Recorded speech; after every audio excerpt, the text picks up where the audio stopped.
After finishing and reviewing the first Soul Reaver remaster, it's time to review the second one now. Took me about 8 hours to finish it, and I'm glad to say that from a 2024 perspective it is a better experience than the first game. Soul Reaver 2 aged better, fixed some of the issues that the first game had, but also lost a lot. Since the first one was reviewed from a 2024 perspective, it's only fair to review the second one as well that way.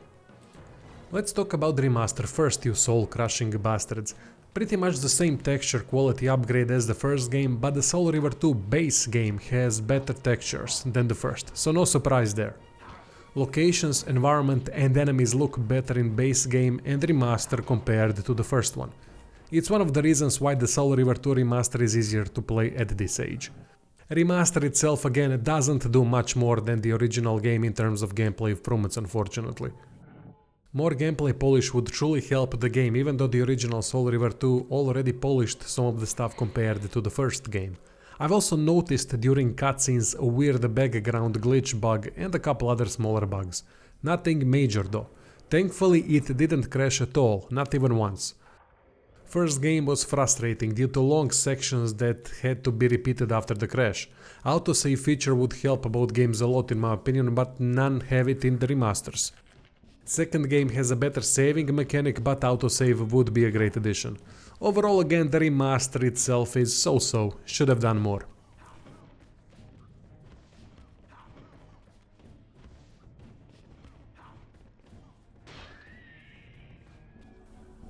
Soul Reaver 2 improves lots of things from the first game. Puzzles are much better and quite well composed. Forges are large-scale puzzle areas that play much better than the first game's overly long block puzzles. Takes a bit to complete the whole area, but the pieces of the puzzle are more dynamic, because it's not just doing the same thing over and over again, like dragging and flipping blocks. Puzzles also make more sense this way as they are connected to the weapon Soul Reaver, so there's meaning to it, unlike blocks that someone randomly put there to be flipped. Such change creates much better pacing between the fights and the puzzles. There's more focus on fighting and less on puzzle solving. Soul Reaver 2 is a linear game compared to the first one, which is a downgrade because the first game had pretty good and rewarding exploration that could stretch time to beat if unlocking everything to around 30 hours or more. Unlocks were quite significant. Glyphs found as a result of exploration are spells that can be used in fights. Unfortunately for today's standards, fighting in first Soul Reaver wasn't that exciting, so the motive for finding the spells wasn't particularly high. Combination of the improved gameplay from Soul Reaver 2 and the world setup from the first game would be ideal, but it is what it is. Second game is far more streamlined in terms of story and world progression.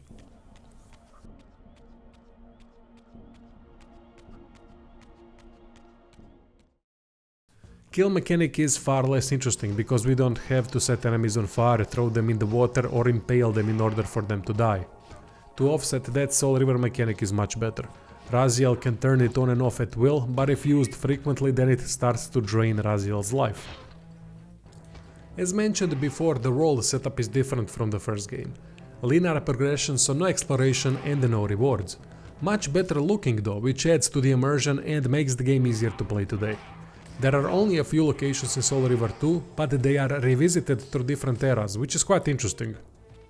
Level design for the most part is rather basic, but forges have layers on top of layers to complement the puzzles. There's quite a bit of environmental storytelling like in the first game, and that's always a good thing. Adds to the atmosphere and immersion. Atmosphere is great again, but maybe not as good as the first game. Music to me wasn't as good as the first Soul Reaver, even though song transitions are much better done without the abrupt changes. Songs in the first game inspired more dread for some reason, I don't know. I think both games have a great atmosphere, but I think the first game was more atmospheric despite the more outdated graphics. Gameplay improvements are substantial though.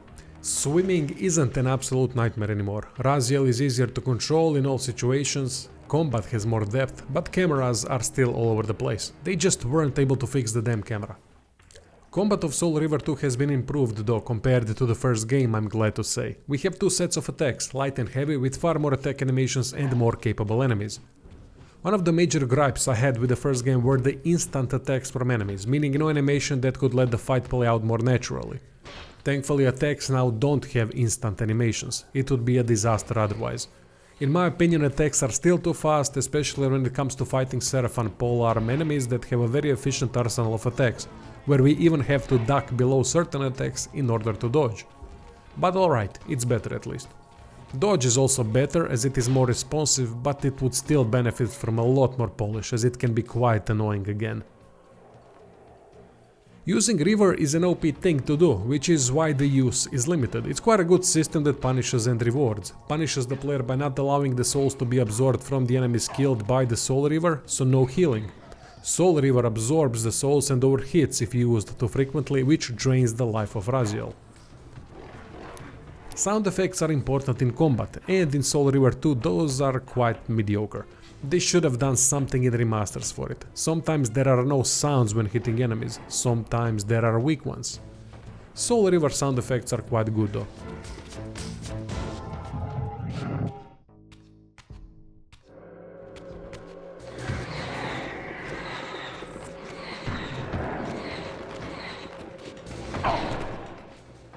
Combat overall for today's standards is still too clunky to be considered good, but it's better than the first game without a doubt.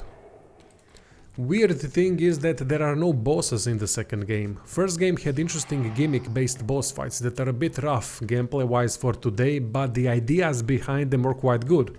Definitely a step back compared to the first game.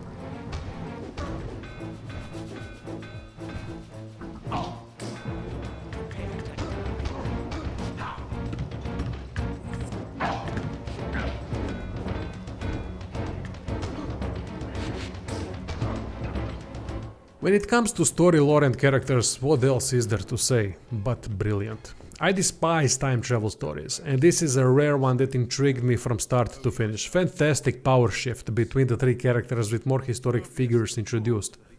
Unraveling the story is truly something. It can be quite confusing to understand it all sometimes, but from what I figured it out, all fits well. I love when Raziel enters a new location, sees murals, and immediately starts to put the pieces back together out loud. It pulls the player in easier than if he was just looking at murals while the player would have to come to conclusions by themselves. Northern mountains and preyed mercilessly on the defenseless villages below. His reign of terror ended when the Sarafan finally hunted him down and tore his throbbing heart from his still living body. Then talks with Kane, Mobius and new characters are always interesting. Main trio tries to outdo each other in each cutscene and it's a blast to witness it. New characters fit the story perfectly, which creates deeper meaning to it all. In the end, vampires versus humans conflict is so simple and yet so complex. Soul Reaver 2 story, same as the first one, is amazing. Not gonna spoil stuff here for the people that haven't played it yet. Whole Legacy of Kain series has an amazing story, but it's in continuation. Can't just play one game because the story continues. It's the brilliance of it in itself. Your presence here? Do not be insolent, Raziel.